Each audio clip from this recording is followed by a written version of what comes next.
ഇന്ന് നമ്മൾ ടാരോയോട് ചോദിക്കുന്നത് നമ്മളുടെ പാസ്റ്റ്, പ്രസൻറ്റ്, ഫ്യൂച്ചർ നമ്മുടെ എനർജിയെ പറ്റിയാണ് ചോദിക്കുന്നത്. ഇത് നമ്മളുടെ പാസ്റ്റ് എനർജിയാണ്.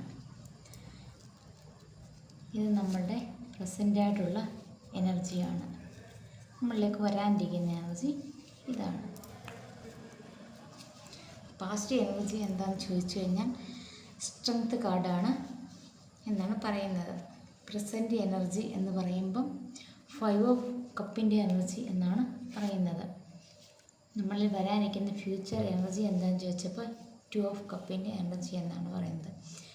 പാസ്റ്റ് എനർജി സ്ട്രെങ്ത് കാർഡ് എന്തുകൊണ്ട് ഉദ്ദേശിക്കുന്നത് പറഞ്ഞാൽ ഇതൊക്കെ ഒരു പ്രപഞ്ചത്തിൻ്റെ ഒരു നിർണയം തന്നെയാണെന്നാണ്. ഈ മേജർ ആർക്കാനുള്ള കാർഡാണ് സ്ട്രെങ്ത്. അപ്പം പ്രപഞ്ചത്തിൽ നിന്നുള്ള ഒരു ഇത് തന്നെയാണ് ഈ സ്ട്രെങ്ത് കാർഡിൻ്റെ എനർജി പറയുന്നത്. പ്രപഞ്ചം തരുന്ന, യൂണിവേഴ്സ് തരുന്ന എല്ലാ അബണ്ടൻസും എല്ലാം നമ്മൾ വാങ്ങിക്കാനുള്ള മനോനിലയും ശാരീരിക നിലയും നമ്മളിൽ വരണം എങ്കിൽ നമ്മൾ അത്രത്തോളം ശക്തരായിരിക്കണം. അപ്പം അല്ലാതെ ശക്തരാവാത്തവരിലേക്ക് എന്തെങ്കിലും തന്നിട്ട് ഒരു കാര്യവും അത് സംഭവിക്കാൻ ഇല്ല. അപ്പോൾ അതുകൊണ്ട് നമ്മളെ സ്ട്രെങ്ത് ആക്കാൻ വേണ്ടിയാണ് പ്രപഞ്ചം നമ്മളെ ഈ പ്രസൻറ്റ് എനർജി 5 ഓഫ് കപ്പിൻ്റെ എനർജിയിൽ നിർത്തിയേക്കുന്നത് എന്നാണ് പറയുന്നത്. അപ്പം നമുക്ക് നേരത്തെ തൊട്ടേ പ്രപഞ്ചം പണി തന്നുകൊണ്ടിരിക്കുകയാണ് ഈ സ്ട്രെങ്ത് എനർജിയിലൂടെ. നമ്മളെ സ്ട്രെങ്ത് ആക്കാൻ പ്രപഞ്ചം നേരത്തെ തൊട്ടേ ട്രൈ ചെയ്തുകൊണ്ട് ഇരിക്കുകയാണ്.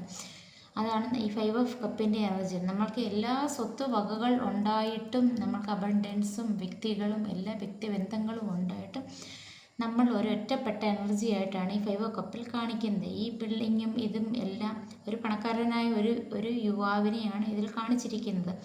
അയാൾ പോയതിനെയൊക്കെ ഓർത്ത് അയാൾ ദുഃഖിക്കുന്ന കണ്ടാലും പുറകിൽ കൂടെ യൂണിവേഴ്സ് സൈഡിലേക്കോ വെക്കുന്ന സൗഭാഗ്യങ്ങളൊന്നും അയാൾ കാണുന്നും ഇല്ല. അപ്പോൾ അതുകൊണ്ട് ആ എനർജി പറയുന്നത് എന്ത് വെച്ചാൽ നിങ്ങളുടെ വിചാരം നിങ്ങൾ ഇപ്പോൾ ഒറ്റപ്പെട്ടു പോയി, നിങ്ങൾക്കിപ്പോൾ ആരുമില്ല എന്ന ഒരു വിചാരം ഉണ്ടെങ്കിൽ ഇതൊക്കെ ഓൾറെഡി പ്രപഞ്ചത്തിന് നേരത്തെ തന്നെ അറിയാം. അപ്പം നമ്മളിലേക്ക് ഫ്യൂച്ചറായിട്ട് എന്ത് ആണ് വന്നു ചേർന്നതെന്ന് പറയുന്നത് ഇപ്പം 2 ഓഫ് കപ്പ് എന്ന എനർജിയാണ്.